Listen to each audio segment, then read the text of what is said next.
Hi friends, ఇప్పుడైతే మేము దుంపకాయల కోసం వెళ్తున్నాం.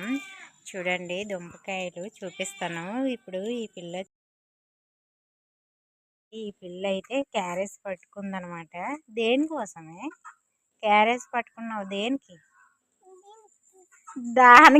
దేనికి క్యారేజ్ పట్టుకొని ఉన్నావురా? పద, ఎదన్నాడు తీస్తాను నీకు వీడియో. అలాగే పద. దుంపకాయలు అయితే తీగలో పాకిరి ఆ కాయలు వస్తాయి కదా, ఆ కాయలు భూమిలో నాటితే పెద్ద పెద్దగా ఉంటాయి.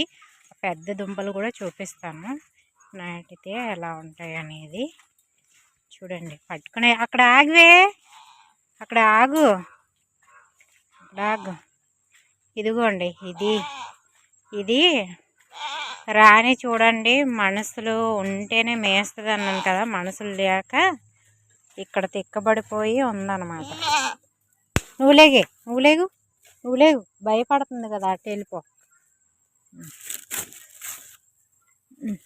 దా దా లారా, దా, నువ్వు లేగవే. ఇలాగెళ్ళే. ఇదిగో దుంపకాయలు అయితే మీకు చూపిస్తాను. ఇదిగోండి, ఇలాగా తీగలమ్మడి ఇలాగా కొద్దిగా మట్టి అది ఉంటేను ఇలా నాటేస్తాయి అన్నమాట, ఎక్కడ పడితే అక్కడైనా. ఇదిగోండి, వేర్లతో సహా ఎలా ఉన్నాయో. ఇలాగా తీగ ఉంది కదా, తీగలో ఈ మట్టి అన్నమాట. మట్టిలో ఇలా ఉండడం వల్ల ఇలాగే వేర్లు అవి వచ్చేసినాయి. ఇలా వేసేస్తే మొత్తం నాటేస్తాయి అన్నమాట. చాలా బాగుంటాయి ఉడికించుకొని తింటే. ఇవి మనం కోసుకుందాం.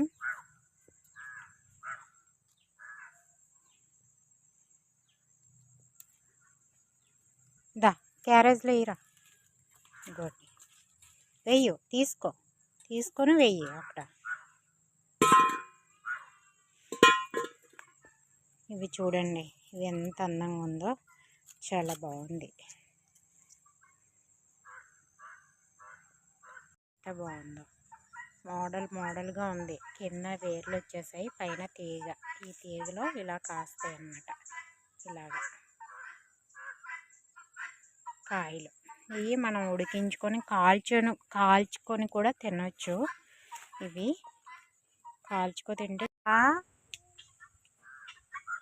ఇంకా చాలా కాయలు ఉన్నాయి. పైన మనకి కోసుకోవడానికి అవ్వదు. ఇదిగోండి, ఇక్కడ ఉన్నాయి. ఆ పైన కూడా ఎలా ఉన్నాయో చూడండి.